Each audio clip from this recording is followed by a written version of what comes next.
Role. দীর্ঘ প্রতীক্ষার অবসান, অবশেষে অন্নপূর্ণা ভাণ্ডারের টাকা পেল বিমলগঞ্জের বহু মহিলা বিজেপি নেতা কর্মী সমর্থকরা।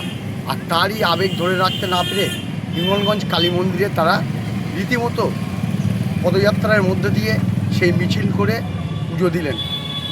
উত্তর 24 পরগনার বসিরহাট মহকুমার সীমান্ত থেকে সুন্দরবনের একাংশে ইতিমধ্যে অন্নপূর্ণা ভাণ্ডারে টাকা ঢুকতে শুরু করেছে। মুখ্যমন্ত্রী শুভেন্দু অধিকারী দিয়েছিলেন এ মাসের দ্বিতীয় সপ্তাহ অর্থাৎ 17ই আগস্ট থেকে টাকা ঢুকবে, সেই কথা মতো টাকা ঢুকছে। এখনও সবাই না পেলে যারা যারা পেয়েছে তারা কিন্তু অনেকটাই উৎসাহিত, উৎফুল্ল। 1000 1500 নয়, সরাসরি মহিলাদের খাতায় ঢুকছে 3000 টাকা। আর যে টাকা পেয়ে কিন্তু অত্যন্ত খুশি এবং আনন্দিত এলাকার মহিলারা, প্রত্যন্ত গ্রাম থেকে শহর সমস্ত এলাকার মহিলারা কিন্তু অত্যন্ত খুশি এবং আনন্দিত হয়েছেন।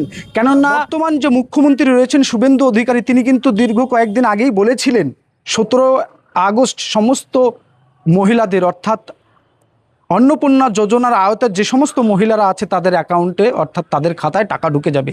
ঠিক সেই মতোই কিন্তু টাকা ঢুকে গিয়েছে। আর সেই টাকা বিকেল 3টে নাগাদ সকলের অ্যাকাউন্টে ঢুকে গিয়েছে। যদিও 17 লক্ষ মহিলাদের নাম বাদ গিয়েছে বলেও কিন্তু জানা গিয়েছে, তবুও যে সমস্ত মহিলাদের খাতায় 3000 টাকা ঢুকেছে, শুভেন্দু অধিকারীকে শুভেচ্ছা, অভিনন্দন এবং সাধুবাদ জানিয়ে তারা একটা বর্ণাঢ্য যাত্রা শুরু করে। আর সেই যাত্রার মধ্যে পথ পরিক্রমা করে ডোমকল শহর। আর ডোমকল শহরে পথ পরিক্রমা করে তারা জানান বর্তমানে রাজ্যের সরকার মানুষের কথা ভাবে, মানুষের কাজ করে। এবং শুধু তাই নয়, এই সরকার মানুষের কাজ করার সময় কোনো দুর্নীতি করে না, শুধুমাত্র মানুষের কাজ করতে তারা অটুট এবং ব্যস্ত, এবং অন্যায়ের বিরুদ্ধে কোনো রকম 0% টলারেট সবসময় লড়াই করছে এই সরকার, এমনটাই দাবি করেন তারা।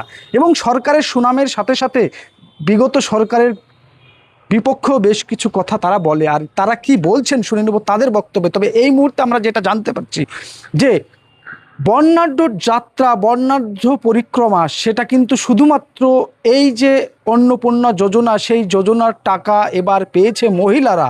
এবং মুখ্যমন্ত্রীর ঘোষণা অনুযায়ী ঠিক 17ই আগস্ট বিকেল 3টের মধ্যেই পেয়েছে। কার্যত সেই কারণেই তাদের এই বর্ণাঢ্য যাত্রা, বর্ণাঢ্য র্যালি। এবং শুধু তাই নয়, এই র্যালির পাশাপাশি তারা কিন্তু একটি জায়গায় জড়ো হয় এবং মহিলারা নিজেরা নিজেদেরকে মিষ্টি বিতরণ করেন, মিষ্টি মুখ করেন এবং ফুল উত্তরীয় পরিয়ে তারা মুখ্যমন্ত্রীর ধন্যবাদ জ্ঞাপন করেন। তারা কি বলছেন শুনে নেব তাদের বক্তব্য। মুর্শিদাবাদের ডোমকল থেকে রাকিবুল ইসলাম, কলকাতা টিভি।